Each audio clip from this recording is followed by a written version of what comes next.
Assalamualaikum warahmatullahi wabarakatuh.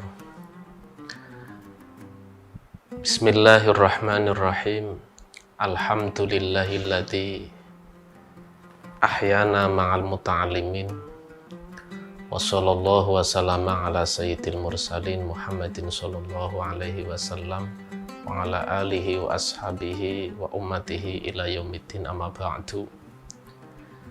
Para pemirsa PNV TV yang kami muliakan, alhamdulillah kita memasuki bulan Ramadan. Mudah-mudahan kita diberi maunah oleh Allah Subhanahu wa taala untuk bisa menjalankan puasa Ramadan ini dengan baik. Maka dari itu kami akan menerangkan tentang syarat fardu, kesunahan-kesunahan berpuasa untuk membimbing kita mengingat kembali apa yang seharusnya yang harus kita lakukan di waktu kita berpuasa Ramadan ini. Maka kami membaca kitab Fathul Qoribul Mujib untuk bisa mencocokkan ibadah puasa kita dengan apa yang sudah dilakukan oleh puasanya orang-orang dahulu yang hidupnya dekat dengan junjungan Nabi kita Muhammad Sallallahu Alaihi Wasallam. Kitabu Ahkamis Siyami, kitab menerangkan beberapa hukumnya berpuasa. Siam dan saum maknanya sama, yaitu menahan diri. Adapun puasa secara syariat yaitu menahan diri dari perkara yang membatalkan puasa dengan niat yang telah ditentukan pada semua siang yang bisa dipuasai. Yang dilakukan oleh orang yang muslim, yang punya akal, yang suci dari haid dan nifas. Adapun di sini diterangkan syarat-syarat puasa itu wajib dilakukan, yaitu ada 3. Yang pertama Islam, yang kedua baligh, yang ketiga punya akal, yang keempat ini ada sebagian naskah kitab Fathul Qorib yang menulisnya, ada yang tidak menulisnya, yaitu mampu atas melaksanakan puasa. Sehingga tidak ada kewajiban puasa bagi seseorang yang mempunyai karakter sebaliknya dari syarat 4 tadi atau 3 tadi, yaitu dia tidak muslim atau belum baligh atau dia tidak punya akal, baik dia dari diwujudkan manusia tidak punya akal atau tadinya sudah punya akal tetapi mungkin hilang di suatu waktu. Semisal ada orang kecelakaan, dia anfal tidak sadar selama 5 hari, maka 5 hari itu pun tidak wajib berpuasa karena dia dianggap tidak punya akal. Yang keempat dalam naskah Fathul Qorib yang lain yaitu al-qudratu ala saumi, mampu melaksanakan puasa. Qudroh ala saum, mampu melaksanakan puasa, ini ada kalanya dia mampu secara tubuhnya dan ada kalanya mampu secara mentalnya. Sehingga apabila tubuhnya mampu tetapi mentalnya memang sedang tidak mampu, sebagaimana orang yang lagi terkena menstruasi, orang yang terkena nifas, dia mentalnya memang sedang lemah, sehingga dia tidak diwajibkan melaksanakan puasa oleh Allah Subhanahu wa taala, walaupun secara jasad, secara tubuh dia mampu. Maka kemampuan orang berpuasa ada dilihat dari 2 sisi, yaitu dia mampu secara jasadnya dan dia mampu secara mentalnya. Adapun kefarduannya puasa itu ada 4. Kefarduan itu adalah kewajiban yang dilakukan di waktu dia sedang menjalankan puasa. Yang pertama yaitu puasa harus ada niat. Niat itu menggunakan hati. Maka orang yang niat dengan ucapan itu belum dikatakan niat. Itu hanyalah penuntun apa yang akan disampaikan oleh hati. Orang mengucapkan nawaitu sauma ghadin an ada'i fardhi syahri ramadhani, ini adalah baru ucapan, belum niat. Niat adalah menggunakan hati. Cuman niat disampaikan dengan lisan dianggap sunnah oleh para ulama karena lisan itu akan menuntun apa yang akan disampaikan oleh hati. Dan di dalam niat, apabila keberadaan puasanya itu puasa fardu sebagaimana puasa Ramadan, puasa nadar, maka wajib iqa'un niyati lailan, wajib menyampaikan niat menggunakan hati, yaitu pas waktu malam. Dan apabila puasanya fardu, maka harus ada ta'yin. Ta'yin yaitu menentukan puasanya itu puasa apa. Contoh sebagaimana puasa Ramadan, maka harus ada ungkapan bahwa puasa yang saya lakukan adalah puasa Ramadan. Atau apabila puasanya itu wajib karena nadar, maka harus ada ungkapan bahwa puasa yang saya lakukan adalah puasa nadar. Maka yang paling sempurna di waktu niat puasa Ramadan sebagai contoh yaitu berniat seseorang nawaitu shauma ghadin ngan adai fardhi ramadhani hadisanati lillahi ta'ala, yang mana kata-kata ngan adai fardhi adalah menyampaikan kata fardu. Ini juga harus karena puasa itu ada yang fardu, ada yang sunat, maka penyampaian fardu harus di waktu niat. Begitu juga menyampaikan Ramadan, itu pun harus karena puasa fardu macam-macam. Ramadan untuk menentukan bahwa yang dia lakukan adalah Ramadan, bukan fardu yang lain. Para pemirsa yang kami muliakan, kami ta'zimi, sehingga kalimat fardu tersebut digandeng dengan lafal Ramadan. Di sini kami mau menerangkan juga bahwa terkadang ada yang menyampaikan nawaitu shauma ghadin ngan adai fardhi ramadhani, dibaca mudhof karena memang apabila isim ghairun munsharif sudah dimudhofkan maka dia menggunakan kasroh wa jurra bil fathati ma la yansurif malam yudhof au yaku ba'da al surif, maka jernya menggunakan kasroh lagi dan bisa dibaca Ramadhana nawaitu shauma ghadin ngan adai fardhi ramadhana, Ramadhana sebagai badalnya kalimat fardu, sehingga Ramadan karena tidak dimudhofkan maka jernya dibaca dengan fathah karena isim ghairun munsharif. Adapun yang kedua setelah kefarduannya puasa niat, yaitu ada al-imsak nganil akli wasyurbi, menahan makan dan minum walaupun perkara yang dimakan dan yang diminum itu sedikit, tetapi menahannya secara sengaja.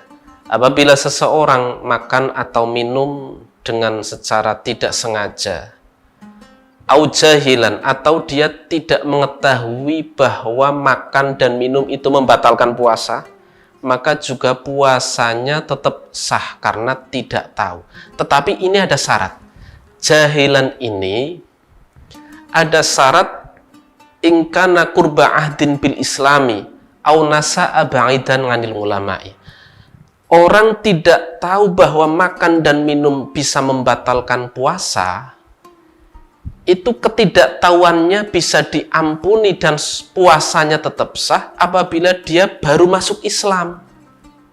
Maka kebodohannya tidak tahu tentang kebatalannya puasa sebab makan dan minum, kebodohannya diampuni. Au nasya'a bangidan 'anil ulama'i, atau dia hidupnya jauh dari para ulama, dari orang-orang yang tahu tentang tata cara puasa.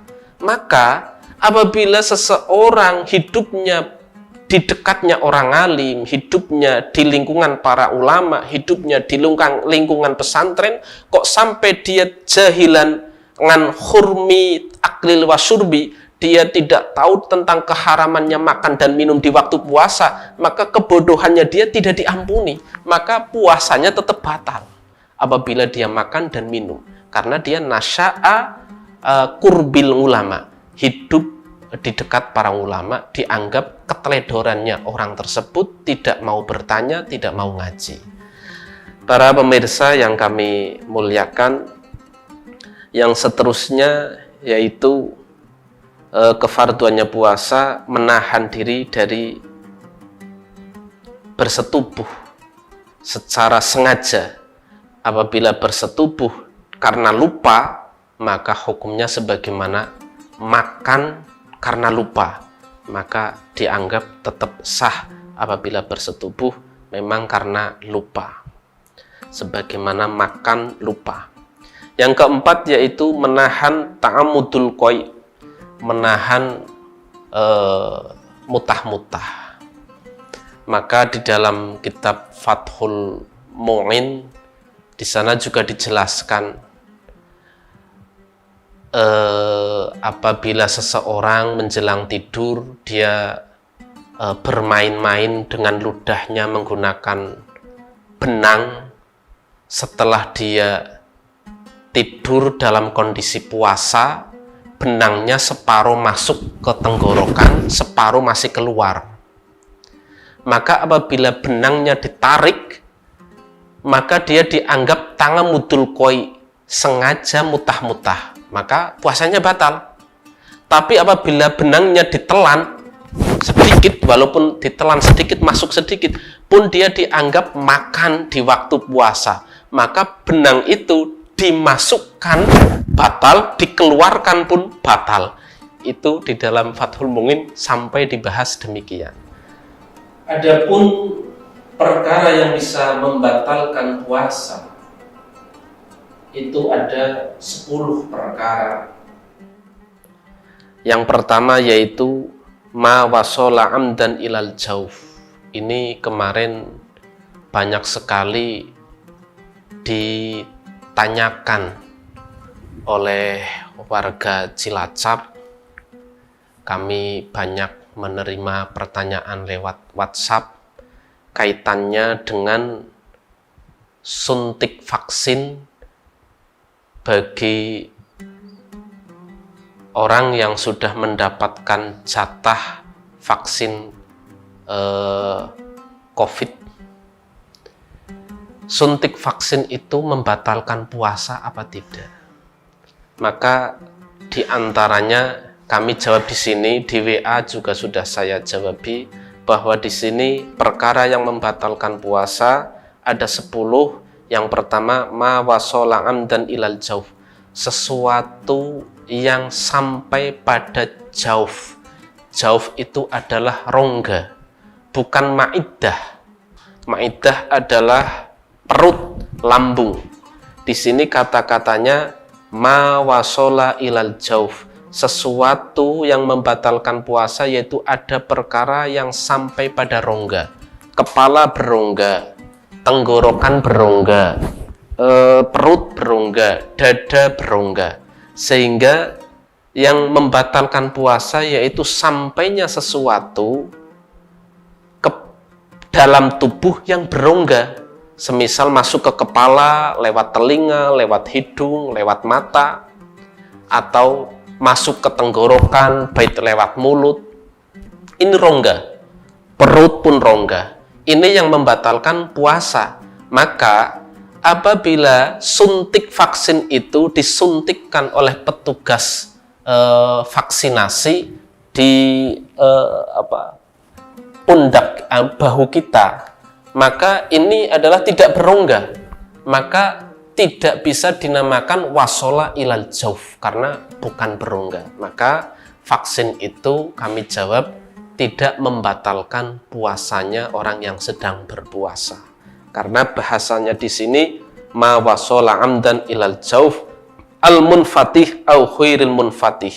Baik rongga itu ada jalan terbukanya atau tidak terbuka. Yang ketiga yaitu al-huknatu fi ahadis sabilaini, yaitu menyumpel obat di salah satu dua jalan depan dan belakang. Maksudnya kubul dan dubur. Apabila dimasuki sesuatu, ya kalau di sini dinamakan dengan huknah, yaitu menyumpel obat di dalam salah satu kubul dan dubul, maka itu pun membatalkan puasa. Walaupun obat itu untuk kesembuhannya orang yang sedang puasa tapi kondisinya lagi sakit. Yang keempat yaitu yang membatalkan lagi al-qai'u amdan, mutah-mutah dengan secara sengaja.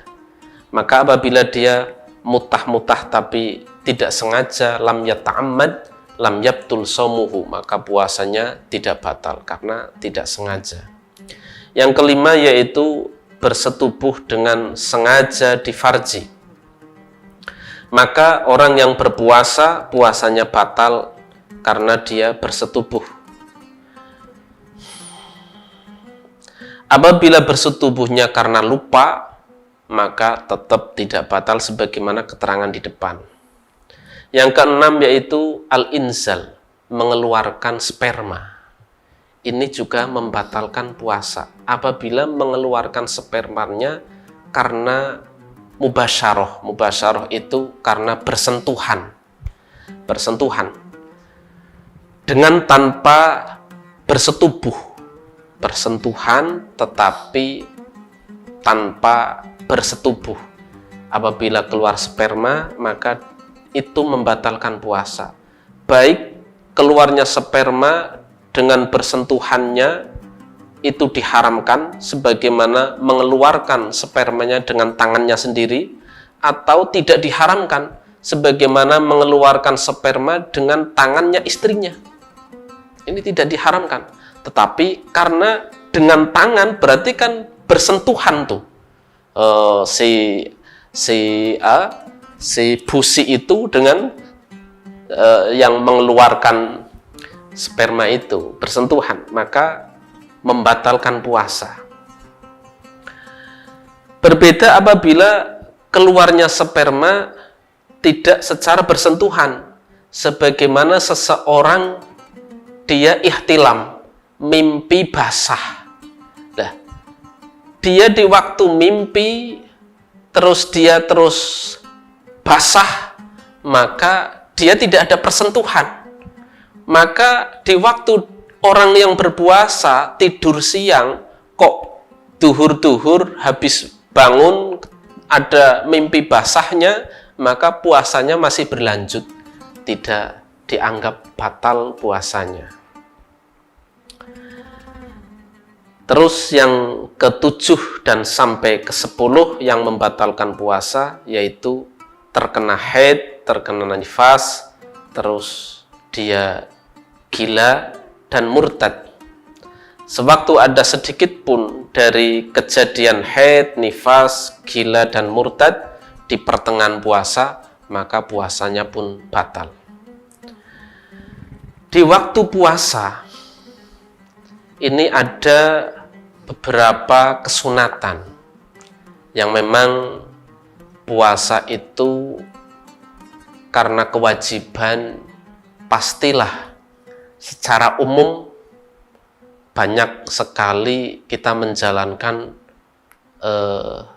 kekurangan-kekurangan yang menjadikan puasa kita itu kurang sempurna. Baik ucapan kita, baik tingkah laku kita kepada saudara, kepada keluarga yang membuat mangkelnya keluarga, saudara, sehingga menjadikan puasa kita pun kurang sempurna. Maka kami sampaikan juga tentang kesunatan-kesunatan puasa. Salah satunya yaitu, karena ada 3, salah satunya yaitu takjilul fitri. Dia mempercepatkan buka. Apabila sudah nyata-nyata matahari terbenam, maka cepat-cepat buka. Maka apabila masih ragu karena mendung, ini matahari sudah terbenam apa belum, maka bukanya puasa jangan dipercepat karena masih ragu. Dan baiknya disunahkan seseorang itu memulai bukanya dengan kurma. Apabila tidak punya kurma, maka menggunakan air. Ini adalah sesuatu yang pernah dilakukan oleh Nabi kita Muhammad Shallallahu Alaihi Wasallam. Adapun yang kedua, kesunahannya di waktu kita melakukan puasa yaitu takhirus sahur, mengakhirkan sahur. Sahurnya agak diakhirkan. Selagi dia tidak terjadi dalam hatinya keraguan-raguan, ini sudah fajar apa belum fajar, ragu, sudah fajar apa belum fajar, masih ragu. Maka apabila sudah ragu, maka sahurnya jangan diakhirkan, maka sebelum ada ragu. Maka apabila di waktu imsak, kita di waktu puasa Ramadan sering mendengar imsak setelah habis sahur. Imsak itu batas kita menahan diri. Kata-kata amsaka yumsiku imsakan adalah imsak, menahan diri ngan muftirin, dari perkara yang membatalkan. Itu batas menahan diri. Maksudnya menahan diri, kita masih bisa minum, kita masih bisa makan sedikit atau meneruskan makan kita, karena itu batas menahan diri, tapi belum dianggap waktunya puasa. Waktunya puasa dimulai dari fajar sampai terbenamnya matahari. Para pemirsa yang kami ta'zimi, kami muliakan, kesunatan puasa di waktu kita menjalankan puasa. Yang seterusnya, yang ketiga, yaitu tarkul hajri, meninggalkan perkataan yang jelek. Maka di waktu puasa kita harus menahan diri dari ucapan-ucapan yang kurang baik. Baik kita bertengkar dengan keluarga, dengan saudara, kita harus menahan diri. Begitu juga dari ucapan-ucapan yang jelek, sehingga di sini diterangkan fayasunus shaimu lisanahu 'anil kadhibi wal khibati. Orang yang berpuasa dia baiknya menjaga lisannya dari bohong, dari menggunjing orang lain, sebagaimana syatmi, memarah-marahi orang lain.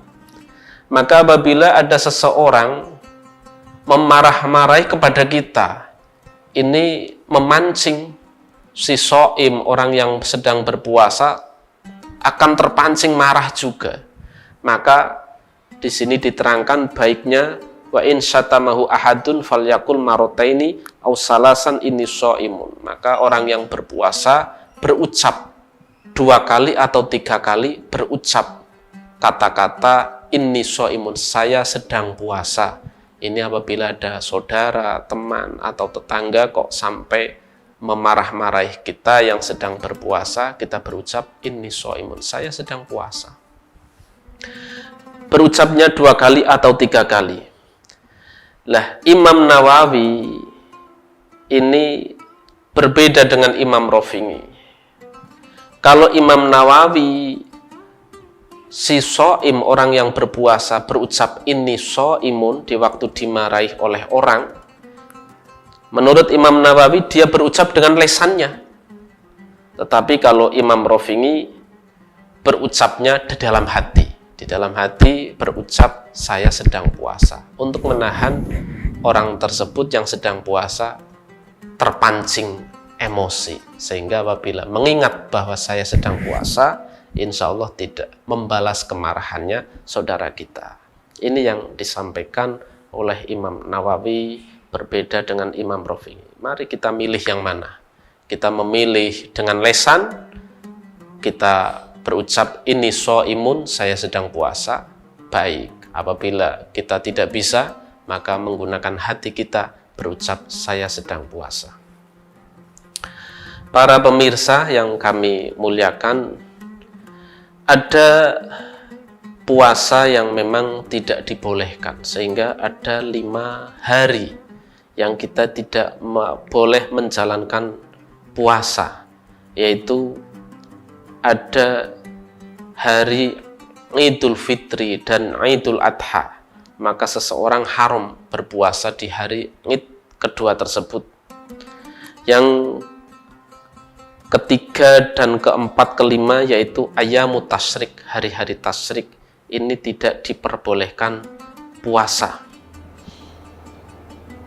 Adapun ada lagi puasa yang dimakruhkan secara makruh tahrim.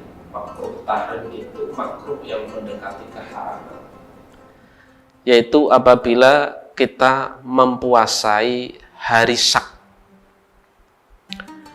tanpa ada sebab yang menjadikan kita mempuasai hari Syak. Kecuali apabila ada sebab, maka boleh memuasai hari Syak.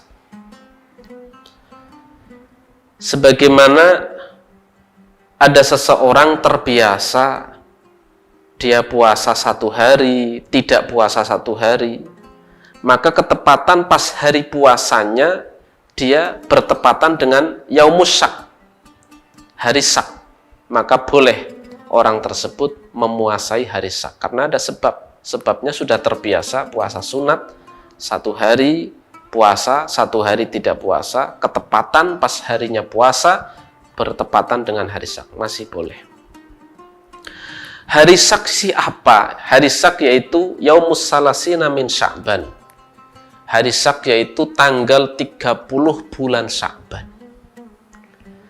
Tetapi hilal Ramadan di tanggal 30 Sya'ban itu lam yuro, tidak terlihat, tidak bisa diru'yah. Hilal Ramadan tanggal 1 di malam 30 Sya'ban, hilal Ramadannya tidak terlihat. Maka itu dinamakan hari yang meragukan. Apa ini masuk tanggal 1 Ramadan, apa tanggal 30 Sya'ban? Karena meragukan demikian. Au tahaddasa an-nasu bi ru'yatihi, atau manusia saling bercerita bahwa hilal Ramadan tanggal 1 Ramadan sudah bisa diru'yah.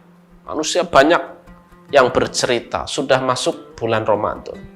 Tetapi walam yu'lam adlun ro'ahu, tetapi tidak ada Kementerian Agama atau orang yang ngadil yang berbicara bahwa dia sudah ru'yah. Hanya manusia secara umum mengatakan bahwa sudah masuk Ramadan, tetapi tidak ada orang yang bisa dipercaya yang mengatakan bahwa itu sudah masuk Ramadan. Maka dinamakan Syak. Atau anak-anak kecil bilang sudah ru'yah hilal, atau orang fasik bilang ru'yah hilal, sehingga maka hari itu dinamakan hari yang meragukan. Apa tanggal 30 Sya'ban, apa tanggal 1 Ramadan. Itu hari yang makruh secara tahrim untuk dilaksanakan puasa, kecuali apabila ada ngudhur yang menjadikan puasa Syak. Para pemirsa yang kami muliakan, sementara ada hukum lagi berkaitan dengan puasa, yaitu apabila seseorang dia bersetubuh dengan istrinya di siang-siang bulan Ramadan dengan kondisi dia sengaja bersetubuhnya di farji, bukan di yang lainnya, tetapi di farji. Apabila dia bersetubuh hanya mengeluarkan sperma, tetapi di selain alat kelaminnya istri, maka dia tidak terkena sanksi, hanyalah mengqadha puasa. Apabila orang yang bersetubuh dengan istri di farjinya, di alat kelaminnya, dia orang yang mukallaf, orang yang memang diperintahkan oleh Allah untuk menjalankan puasa Ramadan, dan dia sudah niat puasa di malam hari, maka orang tersebut dianggap dosa dengan bersetubuhnya karena dari sisi puasa Ramadannya. Maka dia wajib mengqadha dan wajib membayar kafarat. Kafaratnya yaitu memerdekakan budak perempuan yang mukmin. Apabila orang tersebut tidak menjumpai budak mukmin sebagaimana orang tersebut hidupnya di Indonesia, tidak ada budak mukmin, maka dia diwajibkan berpuasa 2 bulan terus-menerus. Apabila dia tidak mampu, maka dia harus memberi makanan pokok kepada orang 60 miskin, yang setiap orang miskin satu diberi 1 mud. Para pemirsa, ada tambahan lagi.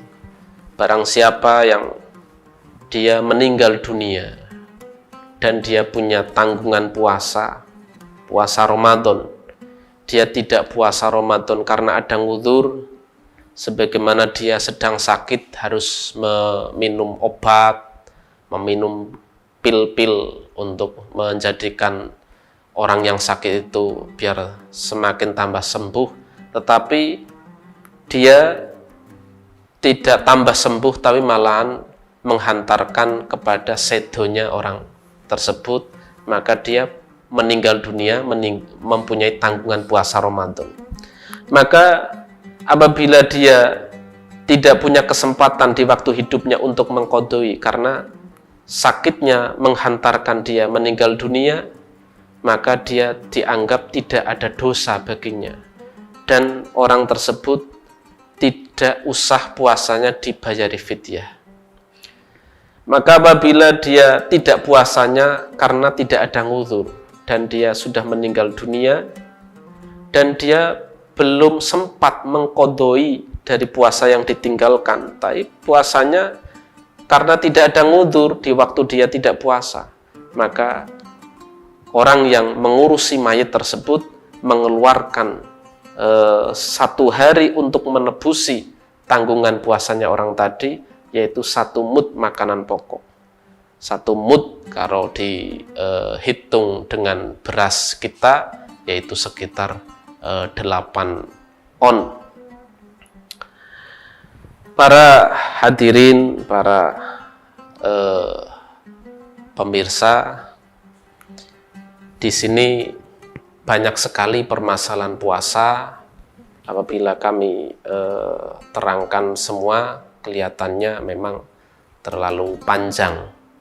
Ada kemarin saya juga ditanyai oleh sebagian masyarakat di Cilacap ini, yang apabila orang tersebut di waktu Ramadan kemarin ada tanggungan puasa karena terkena haid, ini sudah masuk Ramadan lagi sementara puasa yang kemarin belum diqadha, bagaimana hukumnya? Di sini juga ada diterangkan. Maka dia kewajiban tetap mengqadha puasa Ramadan kemarin sejumlah hari yang tidak dipuasani, tetapi dia harus membayar fidyah, yaitu setiap harinya 1 mud, karena dia sudah Ramadan kemarin ketabrak dengan Ramadan yang sekarang.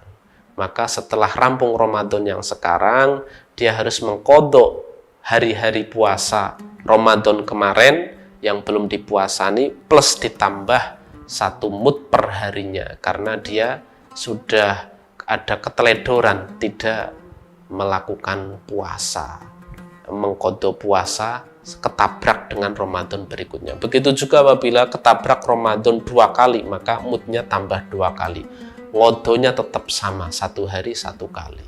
Apabila ketabrak Ramadan 3 kali, maka mudnya pun tambah menjadi 3 mud setiap harinya. Demikian para pemirsa, mudah-mudahan kita diberi maunah oleh Allah Subhanahu wa Ta'ala untuk bisa menjalankan puasa Ramadan ini dengan baik, menjaga tingkah laku, menjaga perkataan kita, yang nantinya apabila kita bisa menjalankan Ramadan ini dengan baik, mudah-mudahan kita besok meninggal dunia kita bisa mengunduh amal ibadah kita, karena kita itu akan beribadah di mana lagi selain di dunia ini, di waktu kita masih hidup. Karena dunia ini adalah darul amal wala hisab. Dunia ini tempatnya kita melakukan dan tidak ada hisab, tidak ada perhitungan. Tetapi besok apabila kita sudah meninggal adalah darul hisab wala amala, adalah tempat kita dihisab, diperhitungkan perbuatannya, dan di sana sudah tidak ada amal, tidak ada kita melakukan pengulangan kembali amal kita. Hadirin yang kami para pemirsa BNV TV yang kami muliakan, demikian perjumpaan kita di bulan Ramadan ini. Mudah-mudahan benar-benar kita diberi maunah hidayah oleh Allah untuk menjalankan puasa dengan baik, sehingga kita menjadi manusia yang benar-benar diberi rahmat oleh Allah dunia sampai akhirat. Wal afu minkum, wassalamualaikum warahmatullahi wabarakatuh.